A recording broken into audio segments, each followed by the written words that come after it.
నమస్తే అర్చన గారు. నమస్తే ఉషా. మనీని అట్రాక్ట్ చేయాలి అంటే వాస్తులో కూడా మనం చూసుకుంటే లా ఆఫ్ అట్రాక్షన్ థియరీ ఏం చెప్తుంది అంటే, మనం చాలా సందర్భాల్లో కొన్ని పాజిటివ్ అఫర్మేషన్స్ అనుకుంటూ ఉంటాం. డే స్టార్ట్ అయ్యేటప్పుడు ఒకవైపు కూర్చొని ఒక ముద్ర వేసి అని చెప్తూ ఉంటాం.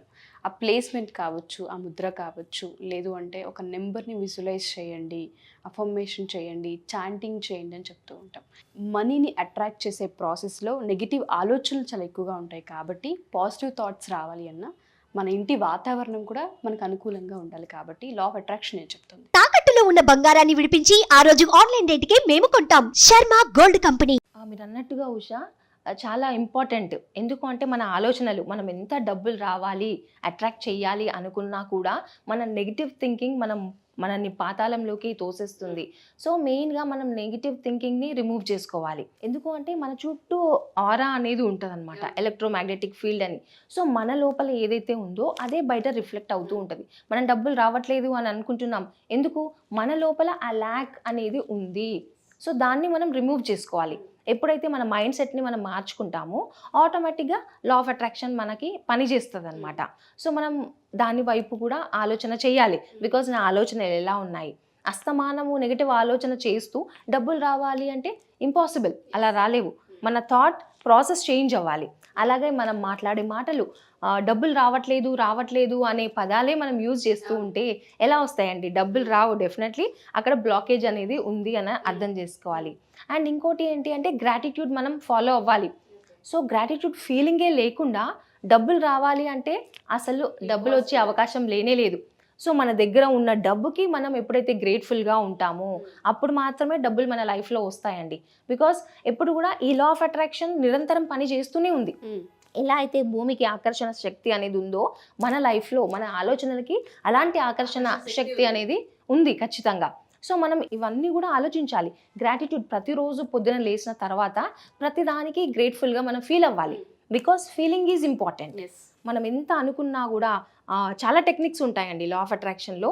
టెక్నిక్స్ అన్నారు కాబట్టి అడుగుతున్నాను అర్చన మ్యామ్. ఎస్పెషల్లీ మనీ వైపు మనం వస్తే టెక్నిక్స్ ఏంటి అంటారు?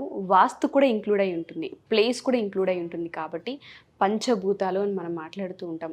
ఎప్పుడైతే పంచభూతాలు మనం అట్రాక్ట్ చేయగలుగుతామో అప్పుడు మాత్రమే ప్రకృతి మనకు సహకరిస్తుందని మనం మాట్లాడుతూ ఉంటాం. కాబట్టి ప్లేసింగ్ ఏ వైపు చూడాలి, చాంటింగ్ ఎలా చేయాలి, టెక్నిక్స్ ఏంటి? డెఫినెట్లీ చెప్తాను ఉషా. సో ఇవన్నీ కూడా ఇంపార్టెంట్ అనమాట. దీనిపైన మనం ఫోకస్ చేయాలి. థాట్స్, వర్డ్స్, మన యాక్షన్స్, ఎమోషన్స్ ఇంపార్టెంట్. గ్రాటిట్యూడ్ ఎప్పుడు కూడా ఫాలో అవుతూ ఉండాలి. ఇవన్నీ ఫాలో అవుతూ మనం టెక్నిక్ యూజ్ చేసినా కూడా ఏమైనా యూజ్ ఉంటుంది అనమాట. సో ఖచ్చితంగా మీరు అన్నట్టుగా ఒక ఎలా అయితే మనం ప్లేసింగ్ కూడా ఇంపార్టెంట్.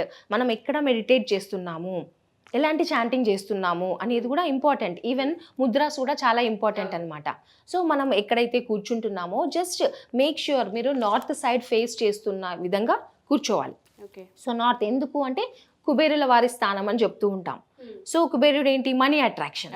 సో నార్త్ ఫేసింగ్ చేస్తూ మెడిటేట్ చేయాలి. ఎలా? ఒక ముద్ర కూడా కుబేర ముద్ర అని ఉంటుంది కదా మనకి, ఇలా. So this is Kubera Mudra. So మనం ఇలా పెట్టుకొని మనం జస్ట్ కళ్ళు మూసుకొని నార్త్ సైడ్ ఫేస్ చేసి డబ్బులు అట్రాక్ట్ చేసే నంబర్ కూడా విజువలైజ్ చేసుకోవాలన్నమాట. నెంబర్ ఏంటి? నంబర్ 888 అనేది మనకు ఒక్కొక్కసారి ఫ్రీక్వెంట్గా కనిపిస్తూ ఉంటుందండి. దట్ మీన్స్ యూనివర్స్ మనకిచ్చే సైన్ అది. మన లైఫ్లోకి డబ్బులు వస్తున్నాయి అనే విధంగా సూచిస్తుంది అనమాట.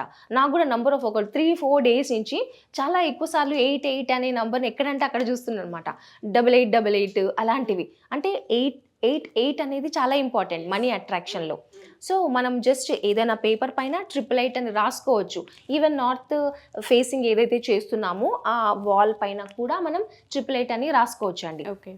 దాంతోపాటు అఫర్మేషన్ ఏదైతే మనం చేస్తామో దానిపైన అఫర్మేషన్ కూడా రాసుకోవచ్చు. అంటే ఫస్ట్ మనం రాసుకోవాలి ఒక సంకల్పం లాగా. అంటే ఈ రోజు నుంచి నా లైఫ్ చాలా అద్భుతంగా ఉండబోతుంది. అండ్ ఏదైతే డబ్బులకి నాకు మధ్య ఉన్న సంబంధాన్ని నేను హీల్ చేసుకుంటున్నాను. అండ్ అదేవిధంగా డబ్బులు అట్రాక్ట్ చేసే సంకల్పాన్ని నేను తీసుకుంటున్నాను అనే విధంగా మనం చెప్పుకోవచ్చు అనమాట. అఫర్మేషన్ చెప్పుకోవచ్చు. ఎందుకు అంటే ఏదైతే హీల్ చేసుకుంటున్నాను అని అన్నప్పుడు ఏదైతే మన ఇన్నర్ మైండ్లో ఉన్న నెగిటివిటీ అంతా కూడా వెళ్ళిపోతుందన్నమాట. అలా అనుకుంటున్నప్పుడు జస్ట్ విజువలైజ్ చేసుకోండి. ఏదైతే నెగిటివ్ థింకింగ్ ప్రాసెస్ ఉందో అదంతా కూడా వెళ్ళిపోతున్నట్టుగా.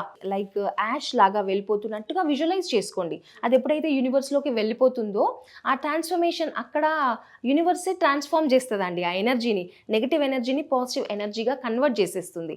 సో మన నుంచి అయితే నెగిటివ్ ఎనర్జీని తీసేసాం. సో డబ్బులకి మనకు మధ్య ఉన్నటువంటి రిలేషన్ని హీల్ చేస్తుంది.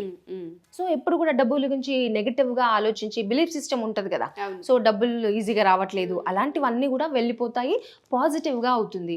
లైక్ మనము ఒకవేళ కొత్త పంట కావాలి అన్నా కూడా పాత పంట తీసేసిన తర్వాతనే కదా కొత్త పంట పెడతాం. ఆ సీడ్ మనం వెయ్యాలి అన్నమాట. ఆ సంకల్పం తీసుకొని డబ్బులను అట్రాక్ట్ చేస్తున్నాను, నేను చాలా హ్యాపీగా ఉన్నాను, నా డబ్బులు ఈజీగా నా లైఫ్లోకి వచ్చి పడుతున్నాయి అనే విధంగా ఆ ఫీలింగ్ ఉండాలి. మన ఎమోషన్స్ చాలా ఇంపార్టెంట్. మన సబ్ కాన్షియస్ మైండ్కి అదేనండి మెయిన్ థింగ్.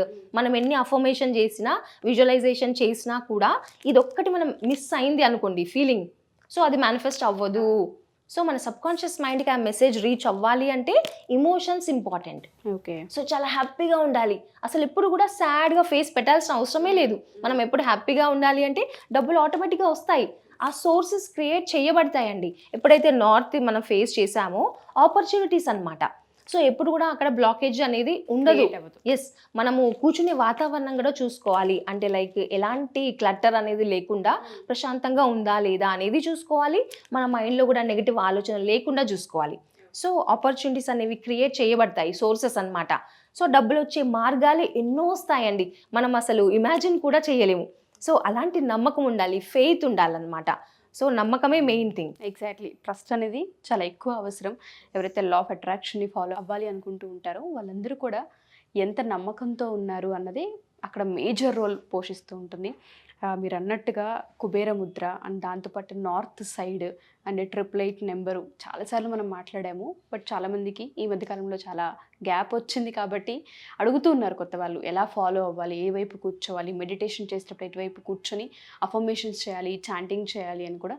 అండ్ దీనికి ఈ టైంలోనే చేస్తే మంచిది అనే రూల్ ఏమన్నా ఉంది అంటారా అర్చన మ్యామ్? అంటే మార్నింగ్ కానివ్వండి, నైట్ కానివ్వండి, ఈ టైంలో చేసి పడుకోవాలి, లేదంటే లేచిన వెంటనే డే పాజిటివ్గా ఉండాలంటే ఈ టైంలో లేవాలి అన్నది ఏదైనా ఒక టైమింగ్ ఉంది అంటారా? టైమింగ్ అంటే ఎందుకంటే మనుషులకి నెంబర్ ఆఫ్ ఆలోచనలు కదండి. డెఫినెట్గా మనం టైమింగ్ కొంచెం మెయింటైన్ చేయాలి. బికాస్ మనం బిగినర్స్ అయితే కనుక డెఫినెట్గా ఎర్లీ మార్నింగ్ పొద్దున లేవగానే ఒక 5 to 10 minutes మన మైండ్కి పాజిటివ్ థింగ్స్ అనేది చెప్తూ ఉండాలి, అందిస్తూ ఉండాలి. అది అఫర్మేషన్స్ కానివ్వండి, విజువలైజేషన్ కానివ్వండి, పొద్దున లేవగానే.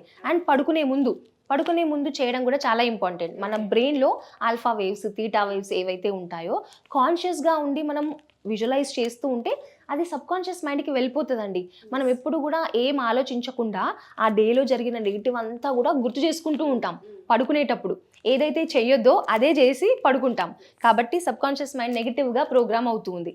సో పడుకునే ముందు మనం అఫర్మేషన్స్ చేసుకొని పడుకోవాలి. Morning night main. ఒకవేళ మధ్యాహ్నం కానీ ఎప్పుడన్నా కూడా చేసుకోవాలి అనుకుంటే చేయండి, తప్పులేదు. కానీ కొద్దిసేపు మెడిటేట్ చేసి చేయండి. ఆ నెగిటివ్ థాట్స్ అన్నీ వెళ్ళిపోయాక సైలెంట్గా మన మైండ్ అయిన తర్వాతనే అఫర్మేషన్, విజువలైజేషన్ చేయాలి. అదర్వైజ్ బీటా స్టేట్లో మన బ్రెయిన్ ఉన్నప్పుడు ఏది కూడా రిసీవ్ చేసుకోదు. That means calm state of మైండ్లో, ఆల్ఫా స్టేట్లోనే సబ్ కాన్షియస్ మైండ్కి మెసేజ్ రీచ్ అవుతుంది. సో మేక్ ష్యూర్ ఆల్ఫా స్టేట్లో ఉండాలన్నమాట. Okay, sure ma'am, thank you so much. ఎవరైతే మనీ బ్లాకేజెస్ ఉన్నాయి, మనీని అట్రాక్ట్ చేసే పవర్ని పొందలేకపోతూ ఉన్నాము, లేదా అఫర్మేషన్ చేసేటప్పుడు కావచ్చు, మెడిటేషన్ చేసేటప్పుడు కావచ్చు, నెగిటివ్ థాట్స్ ఎక్కువ డామినేట్ చేస్తున్నాయి, ఆ ఫీలింగ్స్ రావట్లేదు, ఆ ఎమోషన్ని మేము క్యారీ చేయలేకపోతున్నాం అనే వాళ్ళు ఉంటూ ఉంటారు.